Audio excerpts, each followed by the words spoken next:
저는 막 비행기에 오르려던 참이었습니다. 아들이 제 꿈의 장소로 가는 항공권을 선물해 주었거든요. 바로 그때 의사 선생님에게서 문자가 왔습니다. 절대로 비행기에 타지 마세요. 당장 병원으로 오세요. 선생님 검사 결과에서 믿을 수 없는 것이 나왔습니다. 저는 허겁지겁 병원으로 달려갔고 그곳에서 하늘이 무너지는 듯한 충격을 받았습니다. 제 아들이 그런 짓을 저지를 수 있는 사람이라고는 단 한 번도 생각해 본 적이 없었기 때문입니다. 안녕하세요, 애청자 여러분.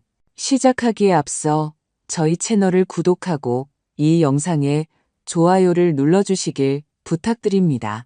댓글로 어느 나라에서 저희 방송을 듣고 계신지 남겨주시면 정말 흥미롭게 읽어보겠습니다. 편안하게 감상해주세요.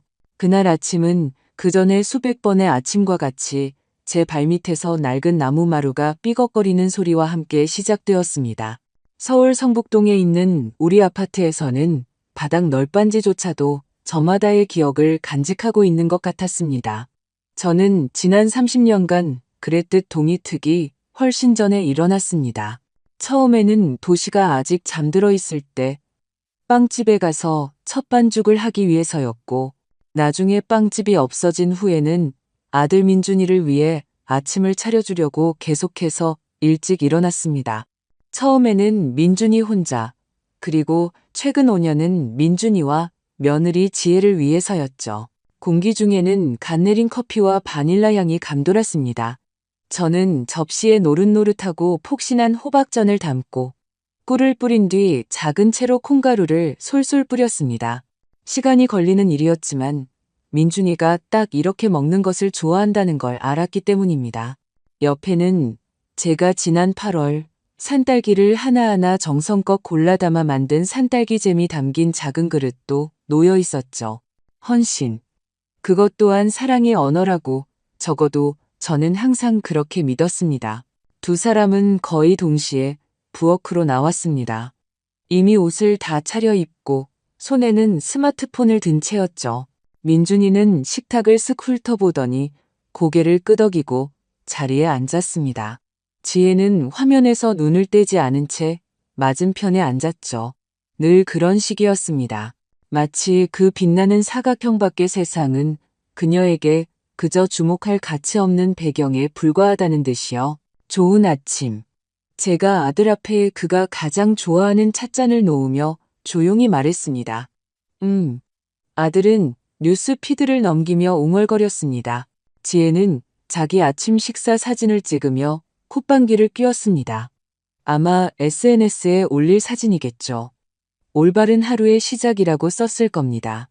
물론 이 올바른 하루가 누구의 노력으로 시작되었는지는 단 한 번도 언급하지 않았죠. 그들은 말없이 먹었습니다. 더 정확히는 그들의 손가락은 화면 위를 두드리고 있었고 턱은 관성적으로 움직이는 듯 했습니다. 맛있다는 말 한마디, 고맙다는 간단한 인사 한마디 없었죠. 저는 익숙했습니다. 그저 그들이 아주 바쁘고 현대적인 삶의 빠른 리듬 속에서 감상에 젖을 틈이 없을 뿐이라고 스스로에게 말했습니다. 제 남편 정수 씨였다면 제게 입맞추며 당신의 호박전은 세상 최고의 진미라고 말해줬을 테지만 그가 세상을 떠난 지 벌써 30년이 되었습니다. 저는 그의 아들이 아버지가 누리지 못한 모든 것을 누리게 해주고 싶어 남았습니다. 그것을 위해 저는 제 인생의 전부였던 우리 빵집을 팔았습니다. 아들의 명문대 학비를 대고 그 후 첫 번째, 그리고 두 번째, 실패한 사업에 투자하기 위해서였죠. 후회하지 않았습니다. 우린 가족이니까요. 어머님, 이제 그만 좀 간단한 거 하세요. 예를 들면 죽 같은 거요. 갑자기 지혜가 접시를 밀어내며 말했습니다. 이런 옛날 음식들은 너무 손이 많이 가고 속에도 부담스럽잖아요. 등골을 타고 차가운 기운이 흘렀습니다. 그녀는 제 음식을 옛날 음식이라고 불렀습니다. 제 나이는 63이었습니다. 아직 손주도 없는데 할머니가 된 기분은 아니었죠. 민준이는 좋아하는데 겨우 그 말밖에 할 수 없었습니다. 아들이 저를 쳐다보았습니다. 그의 눈에는 피로와 함께 다른 무언가가 있었습니다. 짜증, 그리고 부끄러움. 그는 재빨리 시선을 돌렸습니다. 지혜 말이 맞아요. 엄마, 이제 좀 쉬세요. 그렇게까지 애쓰실 필요 없어요. 바로 그 순간 두 사람은 시선을 교환했습니다. 제가 전에도 봤지만 의미를 알 수 없었던 바로 그 눈빛이었습니다. 빠르고 무언가 공모하는 듯한 눈빛.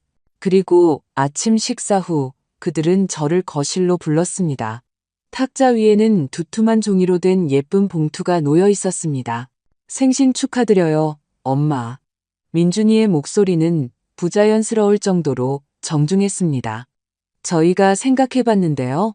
평생 저희를 위해 고생하셨잖아요. 이제 저희가 어머님을 돌봐드릴 차례예요. 진정한 휴식을 누릴 자격이 있으세요. 저는 봉투를 열었습니다. 안에는 항공권이 들어 있었습니다. 김포, 제주. 제 젊은 시절부터 꿈꿔온 섬. 제가 아직 학생일 때 밤늦도록 읽었던 책 속의 장소. 정수 씨와 은혼식에 함께 가자고 꿈꿨지만 끝내 그날을 맞이하지 못했던 곳. 숨이 멎는 듯 했습니다. 눈물이 차올랐습니다. 아들아, 지혜야, 이건 너무 과분한데. 편도 항공권이에요. 지혜가 미소를 지으며 덧붙였습니다. 서두르지 마시라고요. 원하시는 만큼 쉬세요. 한 달, 두 달, 반년도 괜찮아요. 인생을 즐기세요. 저희는 괜찮을 거예요. 편도라는 말 속에 담긴 무언가가 제 심장을 옥죄었습니다. 이상한 불안감이 엄습했지만 저는 애써 그 감정을 떨쳐내려 했습니다. 그들은 제게 좋은 뜻으로 이러는 거겠지. 제가 쉬기를 바라는 거겠지. 저는 아들의 눈에서 확인을 구했지만 그는 또다시 다른 곳을 보고 있었습니다. 짐을 싸는 것은 달콤 쌉쌀한 시간이었습니다. 낡았지만 튼튼한 여행 가방을 꺼냈습니다. 몇 년간 입지 않았던 여름 원피스, 가벼운 가디건, 편안한 신발을 넣었습니다. 물건 하나하나가 추억이었습니다. 이 원피스는 정수 씨가 기념일에 선물해 준 것이고 이 스웨터를 입고 민준이를 산부인과에서 데려왔었죠. 마치 제 지난 인생 전부를 접어 가방에 담는 기분이었습니다. 나의 집, 나의 요새였던 이곳이 문득 낯설게 느껴졌습니다. 책장의 책들, 액자 속 낡은 사진들, 침실 천장의 작은 균열까지 모든 것이 이곳에 남는데 저만 떠나는 것이었습니다. 편도로 저는 냉동실 가득 만두와 동그랑땡을 채워두었습니다. 제 화초에 물 주는 방법을 쪽지에 적어두었죠. 그들은 마치 너무 오래 머문 손님을 보듯 애써 감춘 초조함으로 제 짐 싸는 모습을 지켜보았습니다. 그리고 저는 김포국제공항에 와 있었습니다. 벌집처럼 우문거리는 거대한 공항. 주위에는 낯선 얼굴들, 전국 각지로 서둘러 떠나는 낯선 운명들 뿐이었습니다. 저는 이 혼돈의 한가운데 홀로 서서 작고 길 잃은 기분이 들었습니다. 탑승 수속을 마치고 유일한 짐을 붙였습니다. 보안 검색, 그리고 마침내 제 탑승구 앞 출발 구역에 도착했습니다. 탑승까지 20분이 남아 있었습니다. 저는 거대한 창가에 앉아 활주로를, 거대한 강철새 같은 위풍당당한 비행기들을 바라보았습니다. 심장이 가슴 속에서 세차게 뛰었습니다. 어린아이 같은 설렘과 어른의 두려움이 뒤섞인 감정이었습니다. 꿈이 이루어지는데 왜 이렇게 마음이 불안할까요? 왜 실수를 저지르는 것 같은 기분이 들까요? 아들의 메시지를 다시 읽어보려고 휴대폰을 꺼냈습니다. 엄마, 즐거운 여행 되세요. 사랑해요. 저는 미소 지었습니다. 바보 같기는. 괜한 걱정을 하고 있구나. 그냥 마음 편히 이 선물을 받아들이면 되는 건데. 제주행 항공편 탑승을 시작합니다. 아나운서의 목소리는 새로운 삶의 시작을 알리는 징소리처럼 들렸습니다. 저는 일어나 작은 가방을 들고 탑승구로 향했습니다. 제 앞에 사람들은 신분증과 탑승권을 내밀고 있었습니다. 몇 걸음만 더 가면 비행기로 이어지는 탑승교 아닐 겁니다. 바로 그 순간 코트 주머니 속 휴대폰이 진동했습니다. 짧고 집요하게. 저는 또 민준이인가 싶어 꺼내들었습니다. 하지만 화면에는 최수진 선생님이라는 이름이 떠 있었습니다. 제 주치의였죠. 메시지를 열었습니다. 단 몇 줄이었지만 그로 인해 제 주위의 세상이 흔들렸고 공항의 소음은 귀가 먹먹한 침묵으로 변했습니다. 박선희 선생님, 절대로 그 비행기에 타지 마세요. 당장 병원으로 오세요. 선생님 검사 결과에서 제가 지금껏 본 적 없는 것이 나왔어요. 위급한 상황입니다. 머리 위로 다시 목소리가 들렸습니다. 제주행 항공편 탑승을 마감합니다. 저는 돌아섰습니다. 그저 한 걸음 뒤로 물러났고 줄에서 빠져나와 또 한 걸음 물러났습니다. 제 뒤에 서 있던 사람들은 의아한 표정으로 저를 쳐다봤지만 저는 그들의 얼굴을 볼 수 없었습니다. 저는 비행기의 강철 자궁 속으로 그토록 목적의식 있게 흘러가는 인파의 흐름을 거슬러 움직였습니다. 탑승 안내 방송 소리가 파리의 윙윙거림처럼 끈질기게 저를 따라왔지만 이미 제 귀에는 아무 말도 들리지 않았습니다. 귀에서는 윙하는 소리가, 가슴 속에는 얼음장 같은 공허함이 자리 잡았습니다. 제주도, 내 꿈의 섬. 한순간에 잿더미로 변해버렸습니다. 저는 공항의 거대한 홀을 빠르게 거의 뛰다시피 가로질렀습니다. 화려한 쇼윈도를 가진 상점들과 웃음 띤 가족들을 지나쳤습니다. 아무도 제게 신경 쓰지 않았습니다. 저는 수천 명 중 한 명일 뿐이었죠. 하지만 그 순간 저는 온 우주에서 가장 외로운 사람처럼 느껴졌습니다. 저는 밖으로 뛰쳐나가 축축하고 쌀쌀한 서울의 공기를 탐욕스럽게 들이마셨습니다. 첫 번째 빈 택시가 길가에 섰습니다. 어디로 모실까요? 기사가 백미러로 저를 힐끗 보며 물었습니다. 저는 최 선생님의 병원 주소를 말했습니다. 가는 내내 저는 창밖으로 스쳐 지나가는 집들, 회색빛 건물들, 제 갈 길을 바삐 가는 사람들을 바라보았습니다. 머릿속은 패닉 상태가 아니었습니다. 이상하리만치 무서운 침묵이 흘렀고 그 속에서 최근의 과거 장면들이 섬광처럼 떠올랐습니다. 지혜가 걱정스러운 듯 말하던 모습. 어머님, 안경 어디 두셨는지 또 잊으셨어요? 이마 위에 있잖아요. 정말 좀 쉬셔야겠어요. 그리고 민준이가 맞장구 치던 모습. 엄마, 요즘 부쩍 건망증이 심해지셨어요. 손에서 뭘 자꾸 놓치시고 아침에 일어났을 때 밤새 잠을 안 자고 짐이라도 내린 것처럼 머리가 무거웠던 일.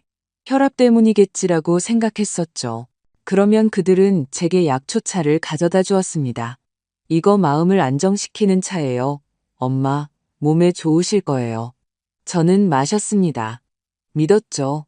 몇 번인가 의자에 앉은 채로 낮잠에서 깨어났을 때 어떻게 잠들었는지 기억나지 않았던 일. 한 번은 간단한 단어가 생각나지 않아 민준이와 지혜가 의미심장한 눈빛을 주고받았던 일을 떠올렸습니다. 나이 탓, 피로 탓, 날씨 탓으로 돌렸던 이 모든 작은 사건들이 이제 하나의 일관되고 끔찍한 선으로 이어졌습니다. 항공권을 받을 때 느꼈던 불안감은 괜한 것이 아니었습니다. 그것은 위험을 알리는 본능의 외침이었는데 저는 감사함으로 그 입을 막아버렸던 겁니다.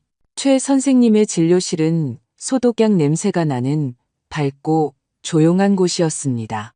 그녀는 진지하고 침착한 모습으로 제 맞은편에 앉아 있었습니다.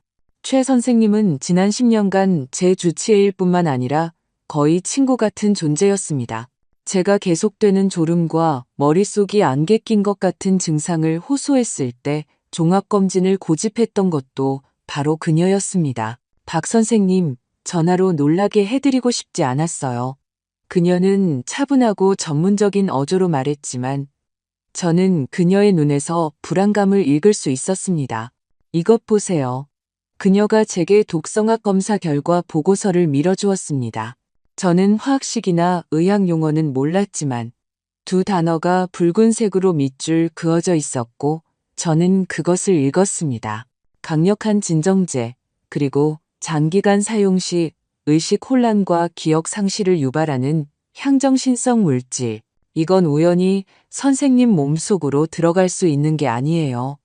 최 선생님이 제 눈을 똑바로 보며 말했습니다. 농도는 낮지만 지속적이에요. 그 말은 누군가 이걸 소량씩, 하지만 규칙적으로 선생님께 투여했다는 뜻입니다. 몇 달 동안 누군가 의도적으로 선생님께 이런 짓을 한 거예요. 박 선생님. 바로 그 순간 모든 것이 제자리를 찾았습니다. 딸깍.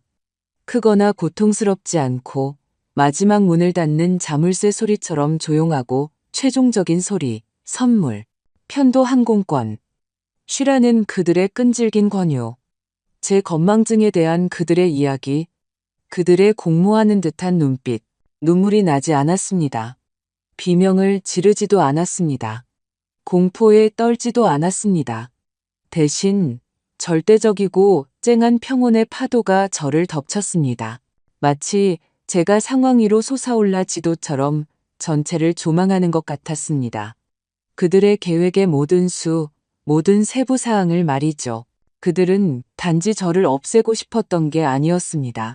그들은 주변 사람들 눈에, 그리고 더 무서운 것은 제 자신의 눈에 저를 무능력한 노인으로 체계적으로 만들고 있었습니다.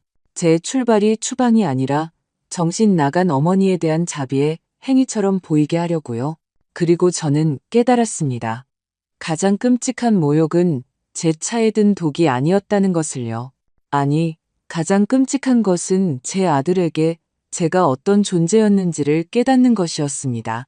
그를 위해 모든 것을 희생한 어머니가 아니라 비싼 아파트에서 너무 많은 공간을 차지하는 장애물, 낡은 물건, 경치를 망치지 않도록 조심스럽게 포장해서 멀리 치워야 할 쓰레기.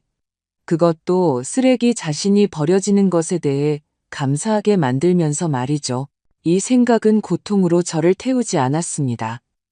얼어붙게 했고 제 모든 감정을 막고 투명한 얼음 조각으로 만들었습니다. 최 선생님, 제 목소리는 놀랍도록 단단하게 울렸습니다. 이 보고서 사본안부가 필요해요. 선생님 서명과 병원 직인이 찍힌 공식적인 문서로요. 그녀는 즉시 모든 것을 이해하고 고개를 끄덕이며 프린터로 갔습니다. 그녀가 서류를 준비하는 동안 저는 창밖을 보았습니다. 유리창에 비가 듣기 시작했습니다. 도시가 저를 대신해 울어주고 있었지만 저는 울 수 없었습니다. 가방에 무거운 서류철을 넣고 병원을 나왔습니다. 다음 목적지는 은행이었습니다. 제 빵집을 판 돈에 남은 금액이 보관되어 있는 바로 그 은행. 민준이와 지혜는 그 계좌에 대해 알고 있었습니다. 주로 그들이 사용했음에도 불구하고 가족 공동의 것이라고 생각했죠. 하지만 그들은 제가 오래전 똑똑한 사람의 조언에 따라 개설해둔 다른 비밀 계좌, 즉 빵집이 아직 잘 될 때 수익의 일부를 조금씩 떼어놓았던 투자 계좌에 대해서는 몰랐습니다. 그것은 제 안전판이자 힘든 날을 위한 대비책이었습니다.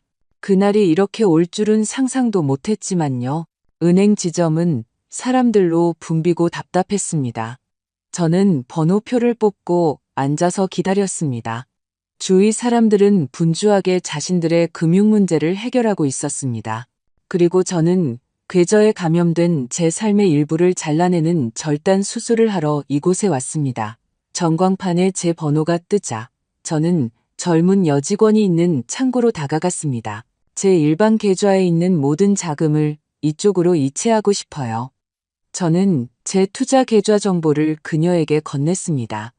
그녀는 금액을 보더니 눈썹을 살짝 치켜 올렸습니다. 전액 다요? 그녀가 되물었습니다. 네, 전부요. 단 1원도 남김없이요. 이체는 몇 분이 걸렸습니다. 저는 전표에 서명했습니다. 끝. 저와 아들을 연결하던 재정적인 탯줄이 끊어졌습니다. 은행을 나와 거리로 나섰습니다. 빗줄기는 더 굵어지고 있었습니다. 어디로 가야 할까? 집이라는 단어가 갑자기 의미를 잃었습니다. 그곳은 더 이상 제 공간도 제 요새도 아니었습니다. 그들의 영역이었고 범죄 현장이었죠. 저는 또 다른 택시를 잡았습니다. 좋은 호텔로 가주세요. 시내에서 멀지 않지만 조용한 거리에 있는 곳으로요. 기사는 고개를 끄덕였습니다. 20분 후 저는 작지만 매우 괜찮은 호텔의 프런트 데스크 앞에 서 있었습니다. 일주일치 숙박료를 현금으로 선불했습니다. 3층에 있는 제 방으로 올라가 문을 닫고 열쇠를 자물쇠에 넣고 돌렸습니다. 한 번, 그리고 두 번, 저는 차가운 나무 문의 등을 기댔습니다. 정적, 창밖의 빗소리와 미니 냉장고의 조용한 윙윙거리는 소리뿐. 삐걱거리는 마룻바닥도 낯선 시선도 약초차도 없었습니다. 저는 혼자였습니다. 몇 년 만에 처음으로 진정으로 혼자였습니다. 그리고 저는 희생자가 아니었습니다. 저는 방금 제 자신의 사형 집행되기 줄에서 빠져나온 사람이었습니다. 이제 앞으로 무엇을 해야 할지 결정해야 했습니다. 저는 천천히 방 안으로 들어갔습니다. 모든 호텔방처럼 개성이 없는 공간이었습니다. 완벽하게 풀먹인 침구가 깔린 침대 2개, 책상, 의자, 벽에는 정체 모를 풍경화. 하지만 제게 이곳은 아무도 모르는 피난처이자 요새가 되었습니다. 저는 창가로 다가가 두꺼운 커튼을 젖혔습니다. 아래에는 비를 맞으며 우산 쓴 행인들이 서둘러 지나가고 자동차 헤드라이트가 빛나고 있었습니다. 온 도시가 저의 작고 조용한 전쟁을 모른 채 제 삶을 살아가고 있었습니다. 제주도로 가기 위해 그렇게 복잡한 심경으로 쌌던 바로 그 여행 가방은 지금 제주로 가는 하늘 위를 날고 있겠죠. 홀로 그 안에는 제 여름옷, 제 꿈, 제 순진함이 들어 있었습니다. 제게 남은 것은 작은 핸드백뿐이었습니다. 저는 그 내용물을 침대 위에 쏟아냈습니다. 여권, 지갑, 휴대폰, 손수건, 그리고 최 선생님의 진단서가 든 바로 그 서류철. 저의 유일한 무기. 저는 침대 가장자리에 앉았습니다. 공항의 웅성거림과 택시 소음 뒤에 정적은 귀를 짓눌렀습니다. 저는 기다렸습니다. 그들이 곧 저를 찾기 시작할 거라는 걸 알았습니다. 걱정해서가 아니라 제가 그들의 계획을 망쳤기 때문이겠죠. 그들의 완벽하게 짜인 제 실종 시나리오를요. 얼마나 시간이 걸릴까. 비행기가 이륙한 지 한두 시간 후 아마 그들은 벌써 와인병을 땄을 겁니다. 지혜가 잔을 들어올리는 모습이 상상됩니다. 그녀의 입술이 경멸적인 미소로 비틀어지겠죠. 자, 자유를 위하여. 드디어 이 아파트는 우리 거야. 그럼 민준이는? 그는 뭐라고 말할까? 아마 침묵하겠죠. 양심의 가책이라도 느껴야 할 때면 그는 항상 침묵했습니다.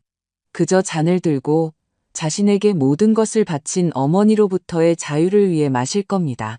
어느 순간 항공사로부터 알림이 오겠죠. 승객 박선희님 탑승하지 않음. 처음에는 짜증이 날 겁니다. 늙은 엄마가 또 모든 걸 망쳤다는 생각에 화가 나겠죠. 그러고 나서 그들은 전화를 걸기 시작할 겁니다. 저는 새하얀 침대보 위에 놓인 제 휴대폰을 바라보았습니다. 마치 기다림에 웅크린 검은 독거미 같았습니다. 저는 그 전화가 두렵지 않았습니다. 대비하고 있었죠. 제가 할 말을 머릿속으로 되뇌었습니다. 차분하고 중립적이고 감정 한 방울 없는 말. 제 영혼을 얼어붙게 한 그 얼음이 목소리에서도 느껴져야 했습니다. 거의 3시간이 지났습니다. 저는 샤워를 하며 공항의 끈적한 냉기를 씻어냈습니다. 항상 기내 수화물에 넣어 다니던 유일한 여벌 속옷으로 갈아입었습니다. 수십 년간 짊어지고 있던 보이지 않는 짐, 즉 그들의 기대, 그들의 기분, 그들의 말없는 불평의 짐을 벗어던진 것처럼 이상하게 몸이 가벼웠습니다. 그리고 휴대폰이 울렸습니다. 화면에 아들이라고 떴습니다. 저는 몇 번 울리게 내버려둔 뒤 전화를 받았습니다. 심호흡을 한 번 했습니다. 여보세요. 엄마, 어디 계세요? 민준이의 목소리는 긴장되고 짜증이 섞여 있었습니다. 걱정의 기색은 없고 오직 분노뿐이었죠. 항공사에서 엄마가 비행기 안 탔다고 연락 왔어요. 무슨 일이에요? 저는 그의 얼굴을 상상했습니다. 찌푸린 미간, 꽉 담은 입술. 옆에는 지혜가 서서 엿듣고 있겠죠. 그녀의 눈은 번개를 뿜어내고 있을 겁니다. 안녕, 민준아. 저는 마치 날씨 이야기를 하듯 차분하고 평온하게 말했습니다. 걱정하지 마. 그냥 비행기 타기 직전에 몸이 좀 안 좋아서 혈압이 살짝 올라서 말이야. 전화기 저편에서 침묵이 흘렀습니다. 그의 숨소리가 들렸습니다. 그는 이런 어조를 예상하지 못했을 겁니다. 눈물, 히스테리, 불평을 예상했겠죠. 몸이 안 좋다니요? 병원에 계세요? 왜 전화 안 하셨어요? 아니, 괜찮아. 택시 타고 옛날 친구 집에 왔어. 넌 모르는 친구야. 며칠 조용히 쉬는 게 정말 필요하겠다고 생각했어. 다시 침묵. 그러다 조용한 속삭임이 들렸습니다. 그가 마이크를 손으로 가렸지만 저는 지혜의 억눌린 도끼 어린 속삭임을 알아들을 수 있었습니다. 단편적으로 들렸지만 의미는 아주 명확했습니다. 쇼하고 있네. 우리를 편하게 놔둘 수가 없나 봐. 일부러 다 망쳐놨어. 엄마. 민준이의 목소리가 다시 수화기 너머로 들려왔습니다. 이제는 삐친 아이 같은 말투였습니다. 왜 그러셨어요? 저희가 얼마나 애썼는데, 서프라이즈 준비했는데, 엄마는 적어도 미리 알려주실 수는 있었잖아요. 저희는 걱정하잖아요. 걱정한다고 저는 마음속으로 되뇌었습니다. 얼마나 거짓되고 공허한 말인가. 그들은 저를 걱정한 게 아니었습니다. 그들은 자신들의 계획이 틀어진 것을 걱정하고 있었습니다. 걱정하게 해서 미안하구나. 저는 여전히 감정 없는 목소리로 말했습니다. 그냥 너무 피곤해서 그래. 며칠 친구 집에서 몸 좀 추스르고 있을게. 찾지 마. 준비되면 내가 먼저 전화할게. 하지만 엄마. 그럼 끊는다. 아들. 저는 통화 종료 버튼을 누르고 휴대폰을 탁자 위에 놓았습니다. 끝. 첫걸음은 내디뎠습니다. 저는 창가 의자에 앉았습니다. 안에는 분노도 서운함도 없었습니다. 오직 차갑고 명확한 이해만이 있었습니다. 그들은 아무것도 의심하지 않았습니다. 자신들은 똑똑하고 계산적이며 저는 늙고 감상적이며 정신이 오락가락하는 엄마인 그들의 세계에서는 다른 가능성이란 있을 수 없었죠. 제 행동은 그들에게 변덕, 사소한 심술, 관심을 끌려는 시도일 뿐이었습니다. 쇼, 그들은 제가 약하고 감정적으로 불안정하다고 생각합니다. 그들 스스로 몇 달 동안 제 차에 독을 타며 제게 그것을 주입했으니까요. 그리고 이제 그들은 자신들이 판 함정에 빠진 겁니다. 그들은 자신들이 그토록 공들여 만든 이미지를 믿어버렸습니다. 제가 어떤 인정 많은 친구 집에서 며칠 베개를 적시고 나면 돈이 떨어졌을 때 굴욕적이고 죄책감에 사로잡힌 채 다시 기어들어올 것이라고 확신하고 있습니다. 그러면 그들은 새로운 힘으로 저를 비난하고 자신들을 동정하며 그들의 계획을 끝까지 밀어붙일 수 있겠죠. 그들은 저를 과소평가했습니다.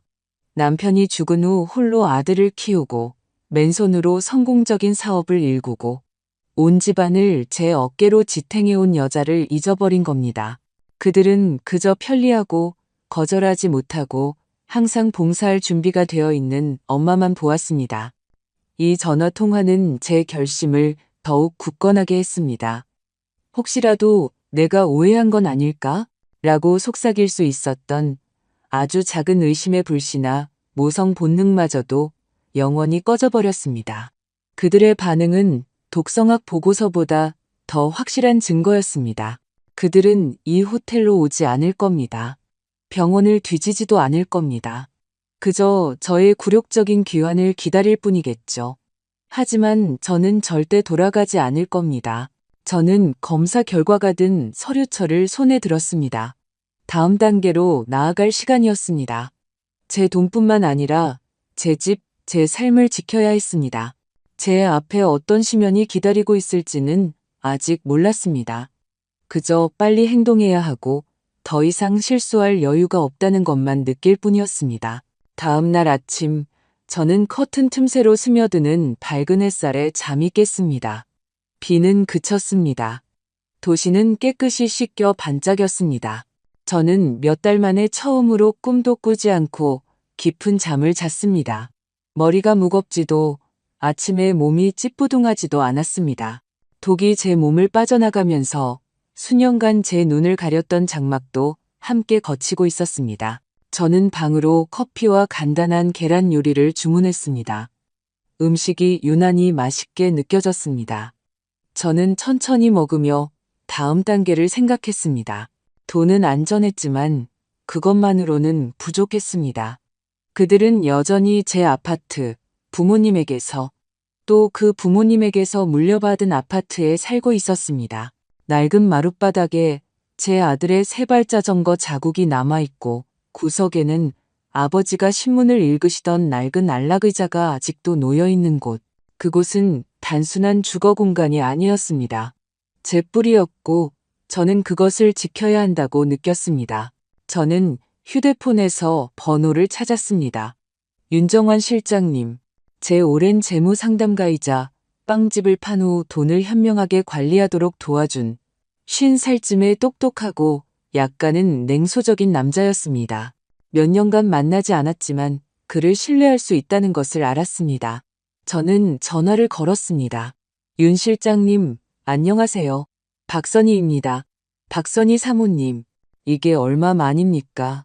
반가운 목소리네요. 웬일이십니까? 설마 자산 전부 현금화해서 하와이로 도망가시려는 건 아니겠죠? 그의 목소리는 여느 때처럼 유머가 섞여 있었습니다. 거의 비슷해요. 제가 건조하게 답했습니다. 도움이 필요해요. 그리고 비밀 유지가 중요합니다. 그는 즉시 진지해졌습니다. 듣고 있습니다. 저는 독살에 대한 자세한 이야기는 하지 않았습니다. 너무 사적인 일이었죠. 단지 가족과 심각한 갈등이 생겨 제 모든 자산이 완전히 안전한지 확인하고 싶다고만 말했습니다. 저는 그에게 제 투자 계좌 상태를 확인하는 것뿐만 아니라 더 넓은 범위의 조사를 부탁했습니다. 최근 제 이름이나 제 재산과 관련하여 어떠한 법적 조치가 있었는지 알아봐 달라고요. 무엇을 찾고 있는지는 몰랐습니다. 그저 직감적인 어두운 예감이었습니다.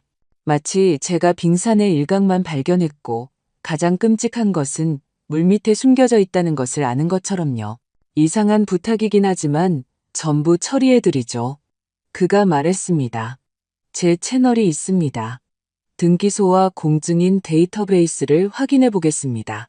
몇 시간 걸릴 겁니다. 다시 전화드리겠습니다. 전화를 끊고 나니 등골이 오싹해졌습니다. 이제 기다리는 일만 남았습니다. 시간은 고통스럽게 길게 늘어졌습니다. 방에 누군가 두고 간 책을 읽으려 했지만 글자들이 눈앞에서 흐려졌습니다. 창밖으로 분주한 도시의 삶을 보았지만 눈에 들어오지 않았습니다. 제 모든 신경은 윤 실장님이 제 이름과 관련된 정보를 걸러내고 있는 보이지 않는 디지털 공간에 쏠려 있었습니다. 오후가 지나 전화벨이 울렸습니다. 저는 움찔했습니다. 그였습니다. 박 사모님. 그의 목소리는 긴장되어 있었고 평소의 유머는 사라져 있었습니다. 뭔가를 찾았습니다. 앉으시는 게 좋겠습니다. 저는 침대 가장자리에 앉았습니다. 심장이 잡힌 새처럼 갈비뼈 안에서 미친 듯이 뛰었습니다. 말씀하세요, 윤 실장님. 2주 전에 사모님 명의로 아드님 이민준 씨에게 부동산을 포함한 모든 재산의 처분 권한이 있는 포괄 위임장이 발급되었습니다. 인감증명서까지 첨부된 겁니다. 숨이 막혔습니다. 위임장이요? 저는 아무것도 서명하지 않았어요. 그럴 리가 없어요. 저는 그런 걸 발급한 적이 없어요. 죄송하지만 발급된 게 맞습니다. 그의 목소리는 어두웠습니다. 서류 스캔본을 보고 있습니다.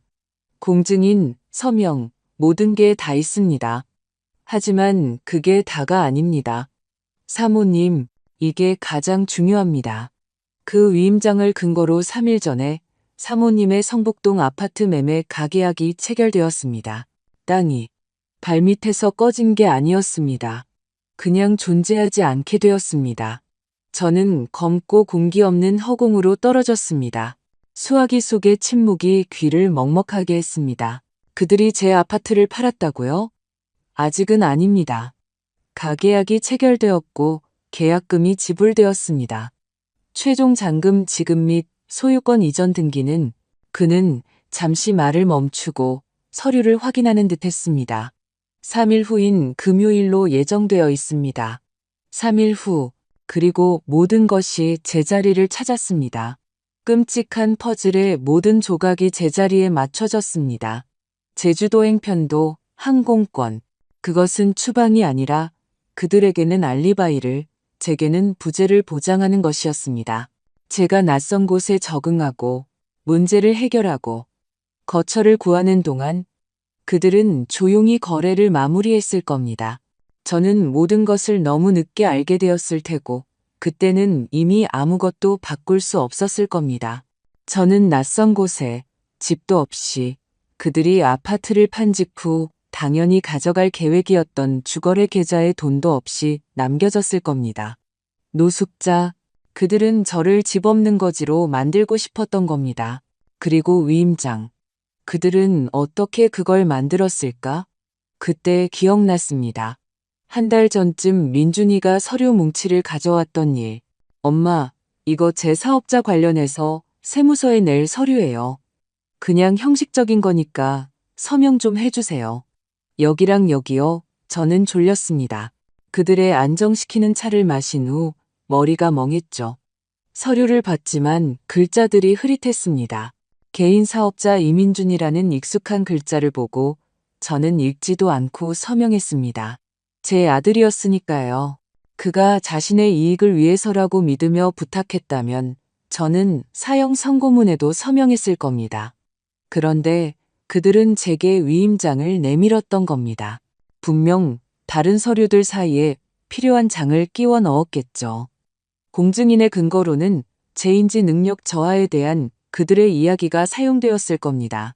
어쩌면 매수한 의사에게서 받은 진단서 같은 것을 가져갔을지도 모릅니다. 제 건망증, 제 기억 상실, 이 모든 것이 부작용이 아니었습니다. 그것이 목표였습니다. 그들은 제 무능력에 대한 증거 기반을 만들고 있었던 겁니다. 얼굴에서 핏기가 싹 가셨습니다. 저는 침대에 곧게 앉아 한 점을 응시했습니다. 이것은 더 이상 얼음이 아니었습니다. 제 안에 불타버린 사막이었습니다. 제가 그 작은 아이를 품에 안고 자장가를 불러주던 모든 기억, 모성애의 모든 방울이 제가 될 때까지 타버렸습니다. 저는 그들이 증오나 짜증 때문에 저를 독살한 것이 아님을 깨달았습니다. 모든 것은 훨씬 더 단순하고 끔찍했습니다. 이것은 사업, 차갑고 계산적인 사업 프로젝트였습니다. 저는 어머니가 아니라 자산이었고 제 삶, 제 감정, 제 기억은 그 자산을 현금화하는 길에 있는 귀찮은 장애물에 불과했습니다. 박사모님, 제 말 들리세요? 윤 실장님의 목소리가 저를 현실로 되돌려 놓았습니다. 네, 들려요. 어떻게 해야 하죠? 즉시 행동해야 합니다. 첫째, 제가 지금 사모님 이름으로 모든 위임장을 철회하는 공식적인 통지서를 준비하고 있습니다. 모든 공증인 사무소와 등기소에 발송할 겁니다. 둘째, 유능한 변호사가 필요합니다. 지금 당장 한 명 추천해 드릴 수 있습니다. 그는 이런 사기 수법에 특화된 전문가입니다. 셋째, 박사모님, 매우 조심하셔야 합니다. 그 사람들은 멈추지 않을 겁니다. 알아요. 제 목소리는 우물에서 나는 것처럼 둔탁하게 들렸습니다. 그들은 제가 안다는 걸 몰라요. 제가 시골 친구 집에서 울고 있다고 생각하겠죠. 그것이 사모님의 가장 큰 장점입니다. 그걸 이용하세요. 우리는 다음 날 아침 변호사와 만나기로 약속했습니다. 전화를 끊고 저는 오랫동안 꼼짝 않고 앉아 있었습니다. 3일, 제 집과 제 삶을 구할 시간은 단 3일 뿐이었습니다. 전쟁은 더 이상 조용하지 않았습니다. 생존을 위한 경주가 되었고, 저는 더 이상 단 한 번의 약한 생각, 단 한 방울의 눈물도 허용할 수 없었습니다. 제 아내 어머니는 죽었습니다. 모든 것을 빼앗길 뻔했던 한 여자만 남았고 그녀는 싸울 것입니다. 저는 침대에서 일어났습니다.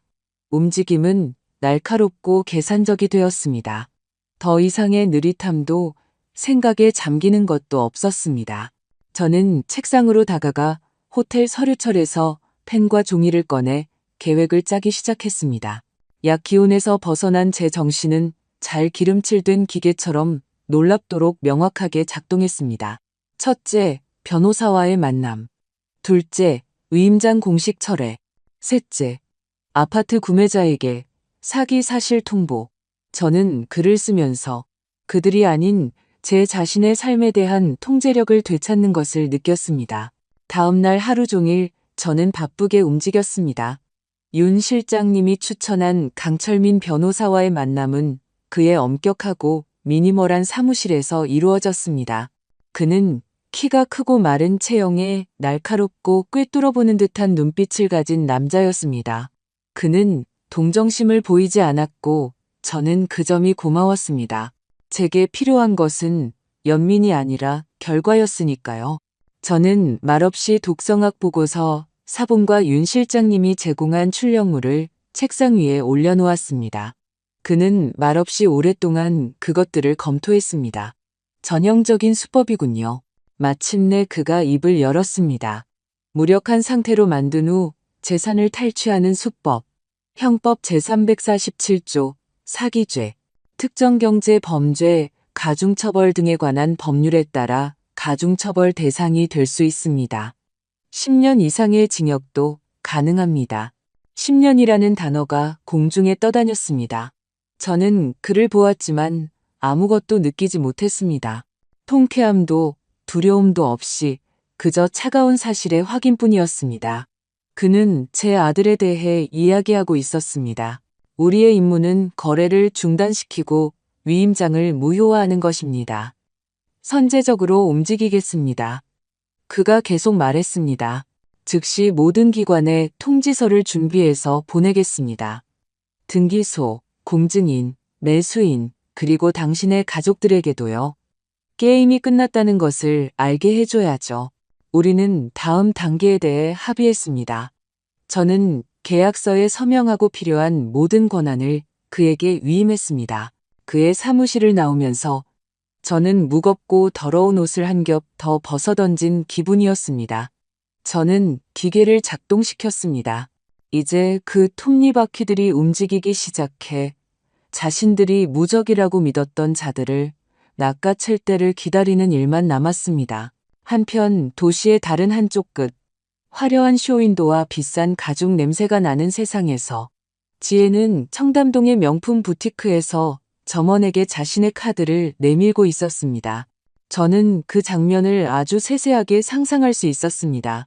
그녀의 무심하고 우월감에 찬 몸짓, 거만한 미소. 그녀는 지난주에 말했던 새 가방을 골랐습니다. 민준 씨, 나도 이제 우리 수준에 맞춰야 하잖아.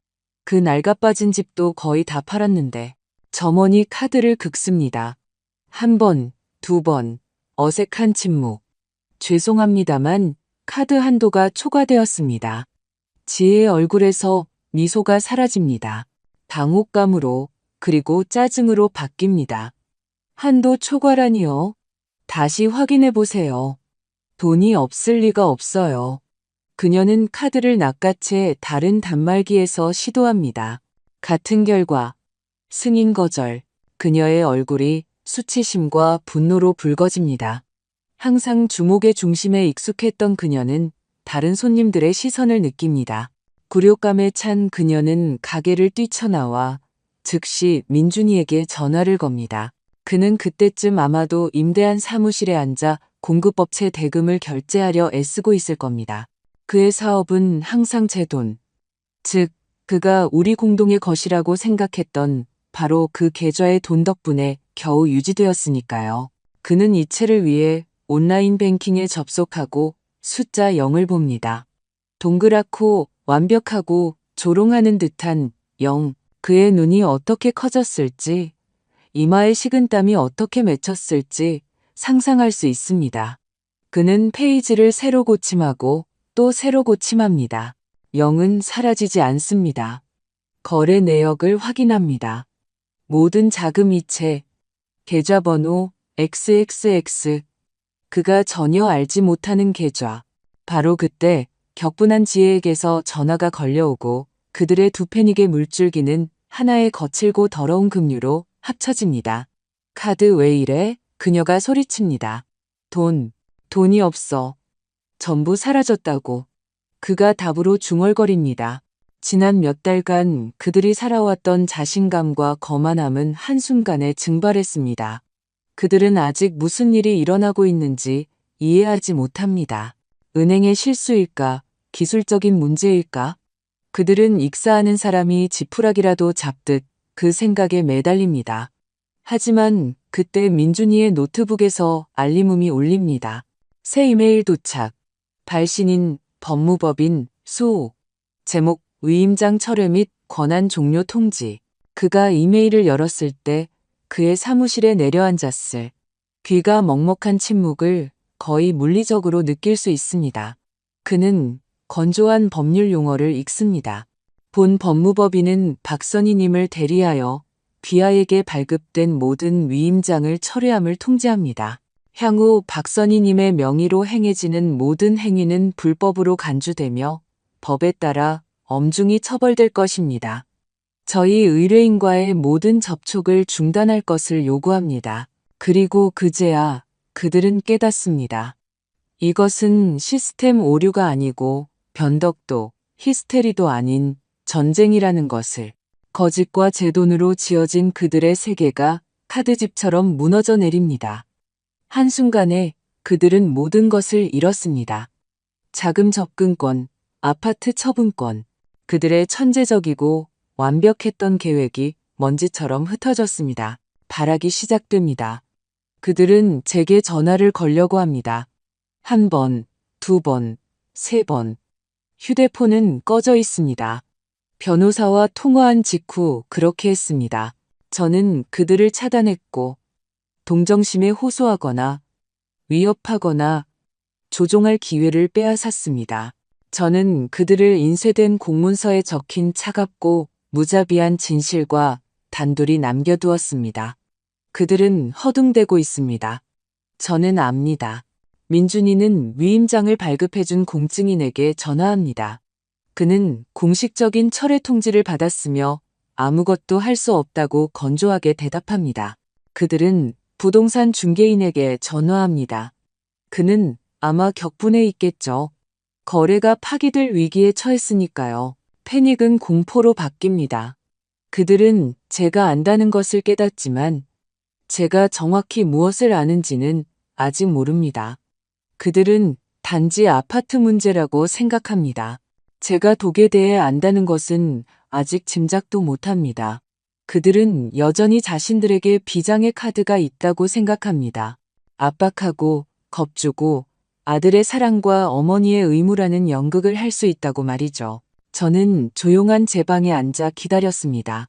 그들이 올 것이고 저를 찾아낼 것이라는 걸 알았습니다.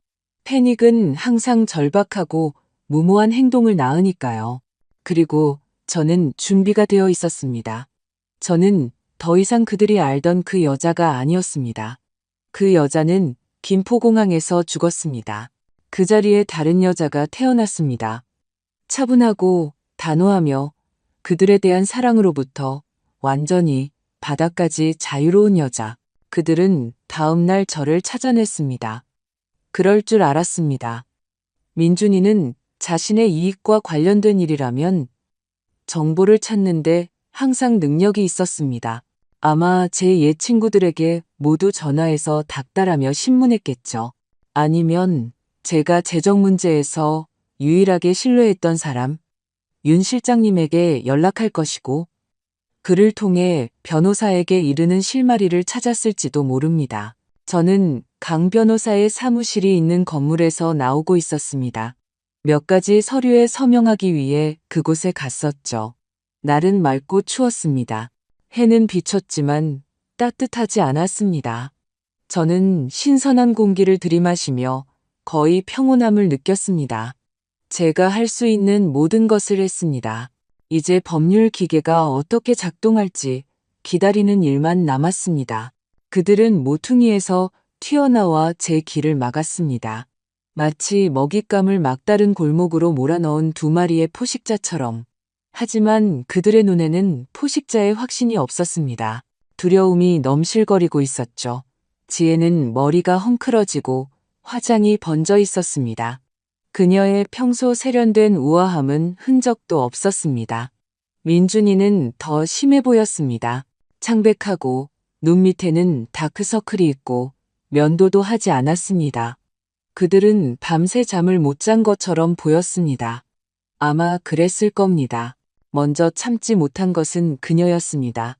사랑스러운 며느리의 가면이 벗겨져 그녀의 탐욕스럽고 악의적인 본 모습이 드러났습니다.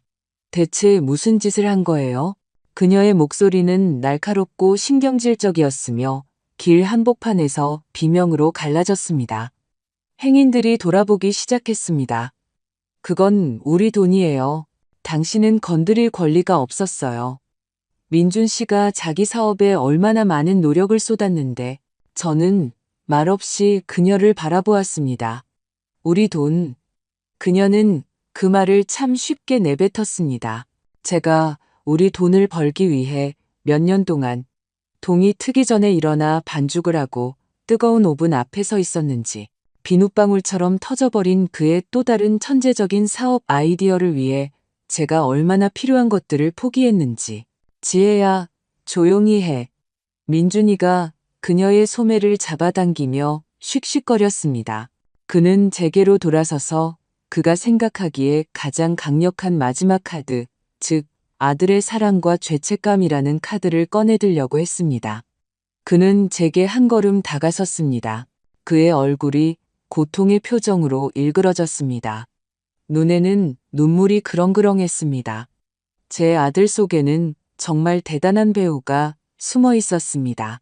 엄마, 그의 목소리가 떨렸습니다. 엄마, 어떻게 이러실 수 있어요? 아빠 돌아가시고 우리가 겪은 모든 일들 끝에 저는 항상 곁에 있었잖아요.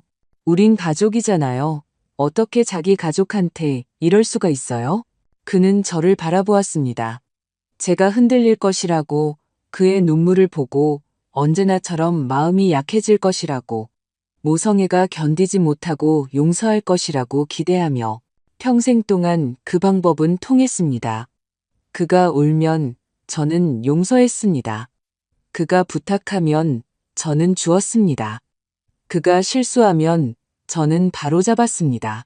하지만 그는 한 가지를 계산에 넣지 못했습니다. 그는 자신이 직접 죽인 어머니의 유령과 이야기하고 있다는 것을요. 저는 그의 얼굴을 보았습니다. 42살이 되도록 아직 어른이 되지 못한 남자의 얼굴. 그리고 생전 처음으로 저는 그에게 연민 외에는 아무것도 느끼지 못했습니다. 가까운 사람에게 느끼는 따뜻하고 동정적인 연민이 아니라 자신의 거짓말에 갇힌 약하고 타락한 존재에게 느끼는 차갑고 초연하며 거의 혐오에 가까운 연민이었습니다. 가족이라고? 저는 그 단어를 조용히 읊조렸습니다. 제 목소리는 떨리지 않았습니다. 평탄하고 거의 무관심하게 들렸습니다. 그 평온함에 두 사람 모두 움찔했습니다. 그들은 비명, 비난, 히스테리를 예상했습니다. 침묵이 그들을 더 두렵게 했습니다. 저는 그의 눈을 똑바로 바라보았습니다. 한때 제게 온 세상이었던 그 눈을. 말해봐, 민준아. 네가 매일 밤 내 차에 그 가루를 넣을 때 그 순간에도 나를 내 가족이라고 생각했니? 시간이 멈췄습니다.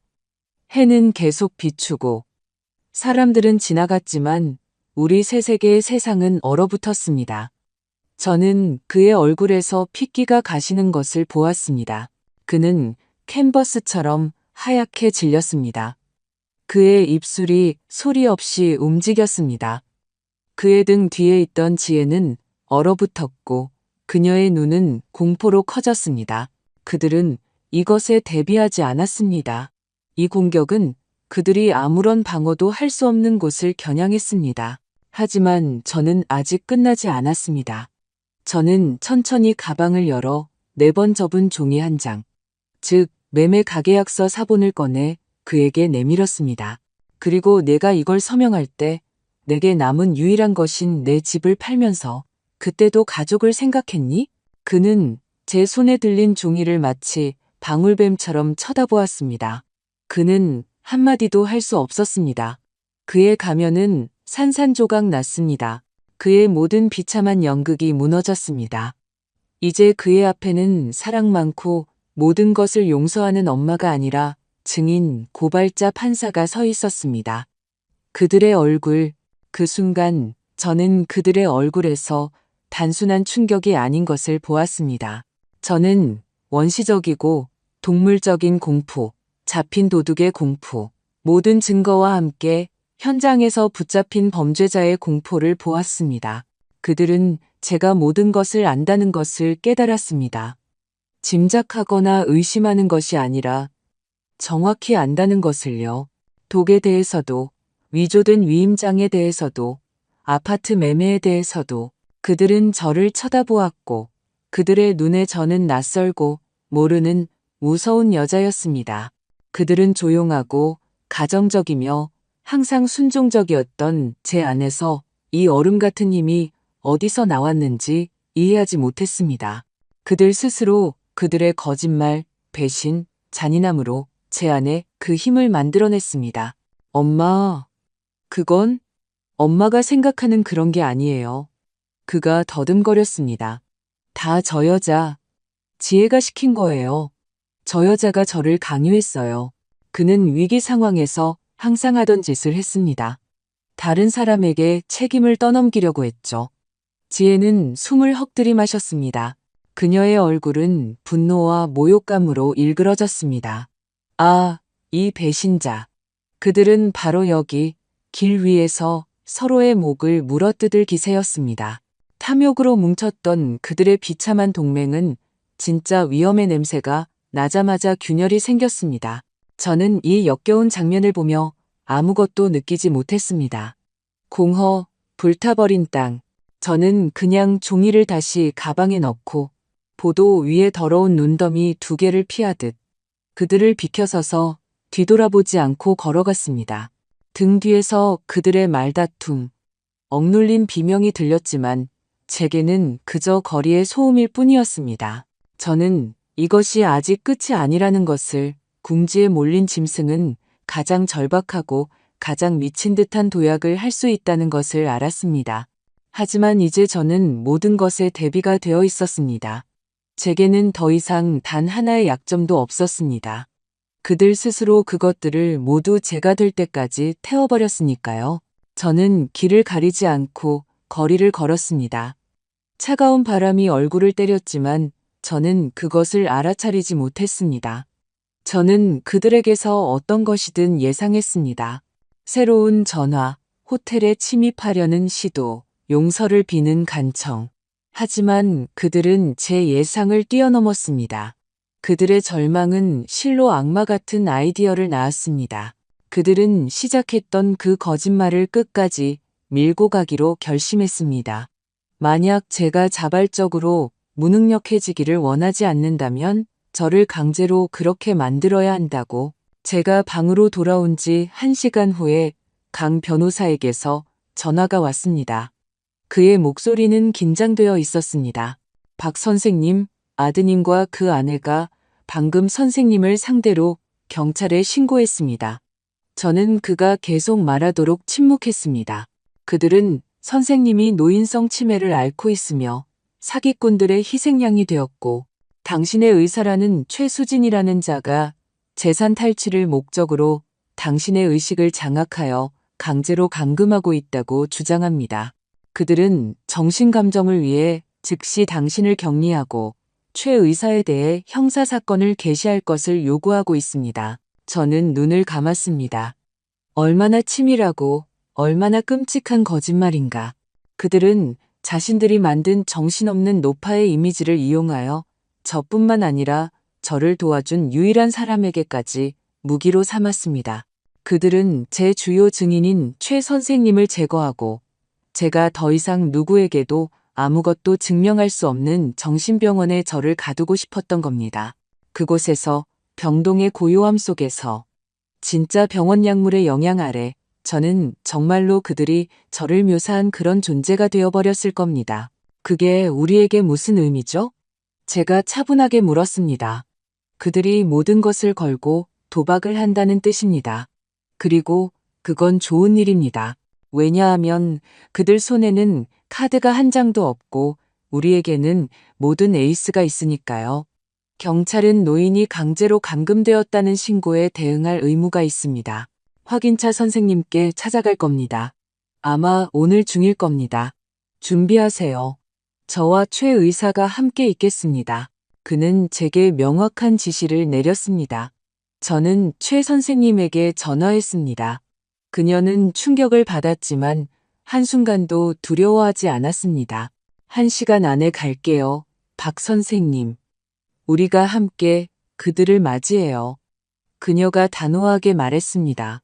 그들은 저녁에 왔습니다. 2명의 경찰관, 젊은 경위와 피곤한 얼굴의 베테랑 경감. 그들이 제 방문을 두드렸습니다. 제가 직접 문을 열었습니다. 박선희 씨 되십니까? 경감이 제 어깨 너머로 안을 들여다보며 물었습니다. 네, 접니다. 들어오세요. 저는 그들을 방으로 안내했습니다.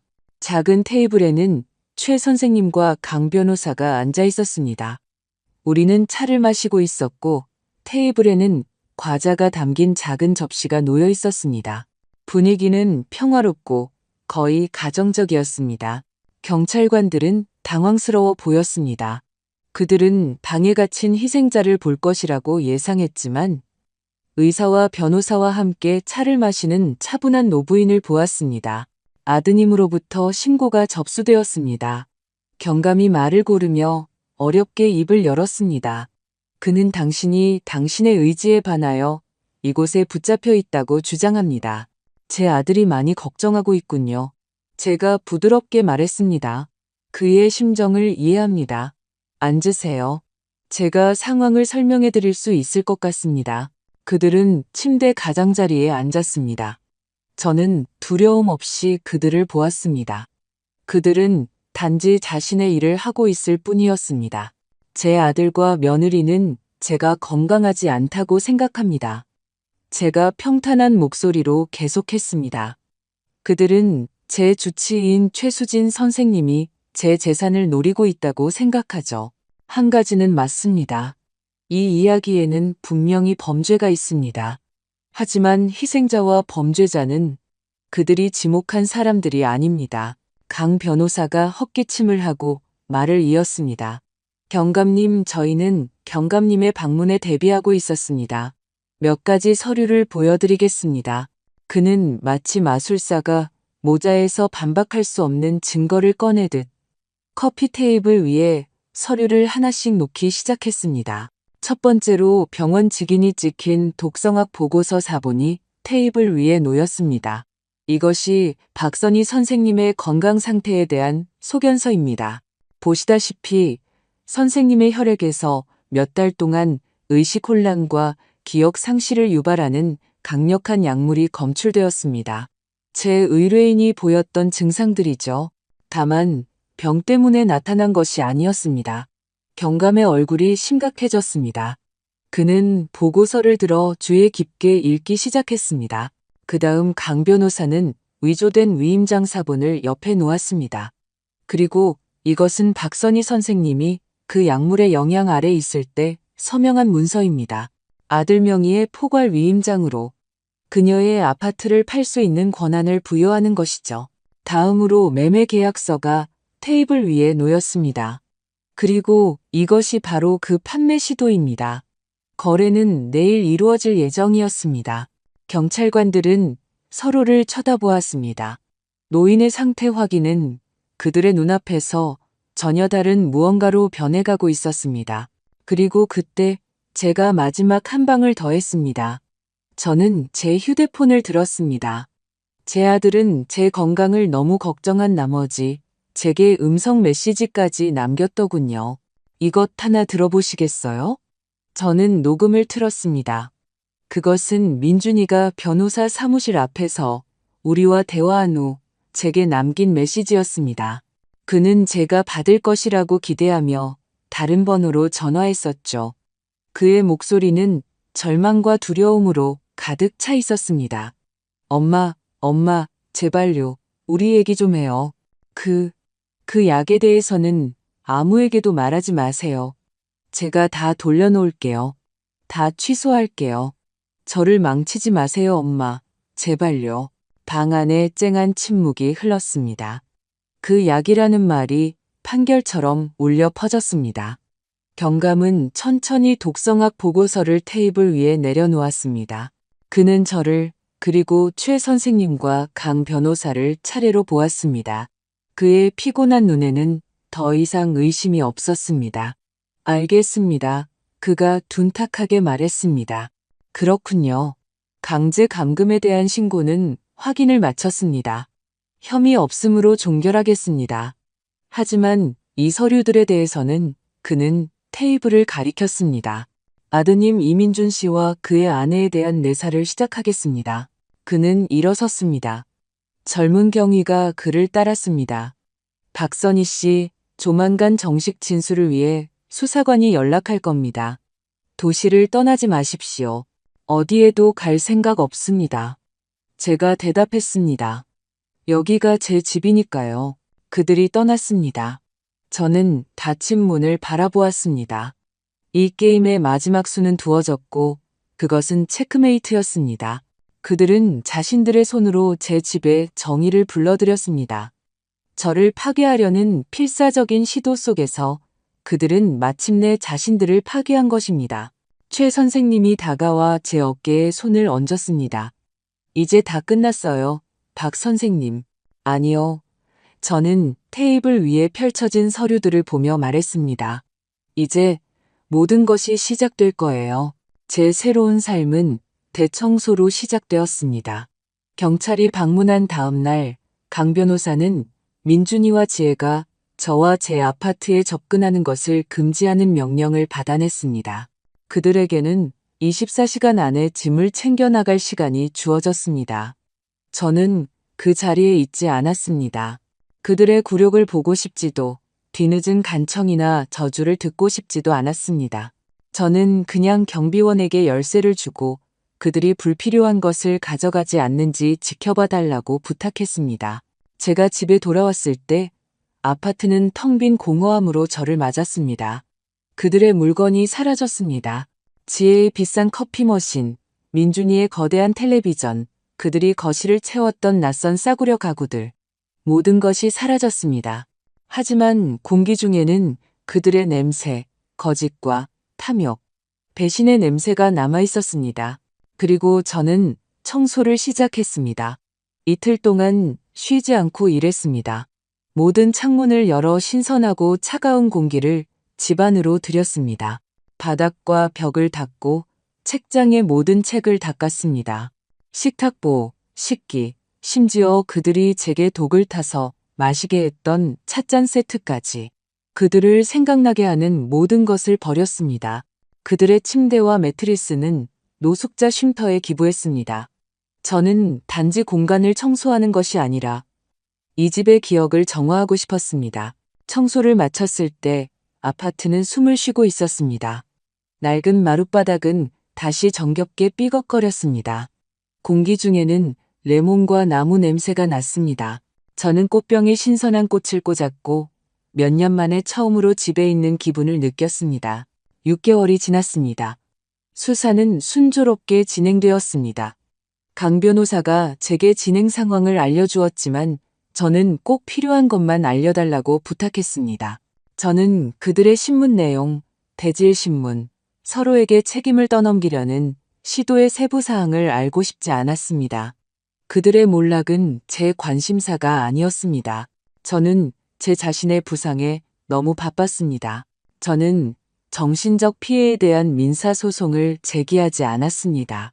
그들의 돈은 필요 없었습니다. 제게 필요한 것은 오직 제 자유뿐이었습니다. 사기와 고의적인 상해 혐의로 제기된 형사사건은 충분한 징벌이었습니다. 사법 시스템이 제 참여 없이도 제 일을 할 것입니다. 저는 그날 거리에서 본 이후로 아들을 보지 않았고 보고 싶지도 않았습니다. 어쩌면 언젠가 아주 오랜 세월이 흐른 뒤에 어머니의 마음이 녹아내릴지도 모릅니다. 하지만 의심스럽습니다. 그들은 너무 깊이 칼을 꽂았고 모든 것을 제가 될 때까지 태워버렸습니다. 어느 날 아침 낡은 서류를 정리하다가 정동길 모퉁이에 있던 제 빵집 매각 서류를 우연히 발견했습니다. 저는 누렇게 변한 계약서를 보았고 제 안에 무언가가 흔들렸습니다. 아침마다 나던 신선한 빵 냄새, 오븐의 온기, 단골 손님들의 미소가 떠올랐습니다. 그때 제가 얼마나 행복했었는지 기억났습니다. 저는 단지 어머니이자 아내가 아니었습니다. 저는 장인이었습니다. 제 손으로 무언가를 창조했었죠. 그날 바로 그곳으로 가보았습니다. 가게는 비어 있었습니다. 쇼윈도에는 임대, 매매라는 안내문이 붙어 있었습니다. 먼지 낀 유리를 통해 안을 들여다보았습니다. 모든 것이 예전 그대로였습니다.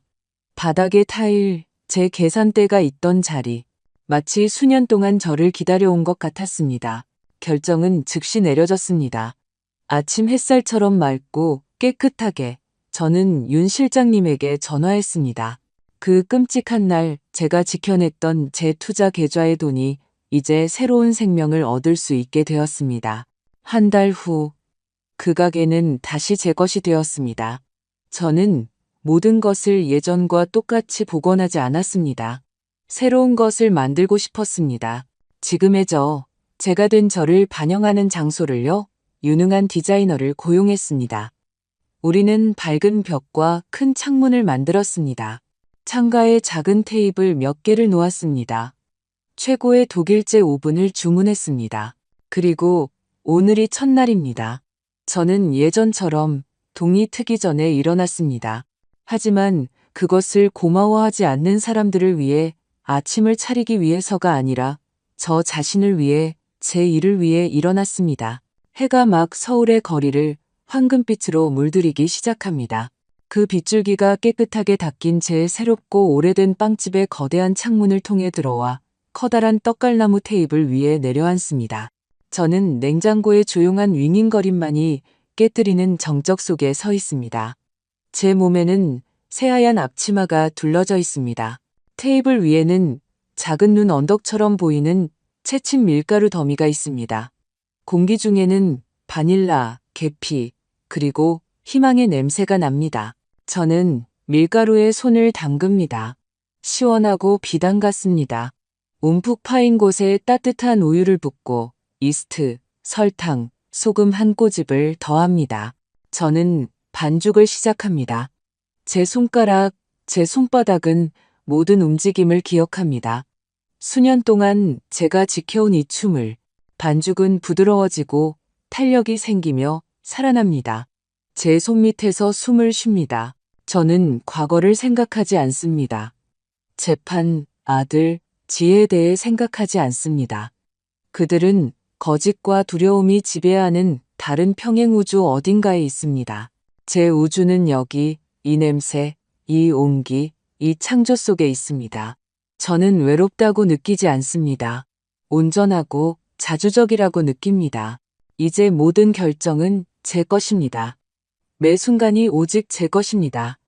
저는 제 삶의 주인입니다. 1시간 후, 저는 오븐에 첫 계피 롤빵을 넣을 겁니다. 그 향기가 거리로 퍼져나가 첫 행인들을 끌어들일 겁니다.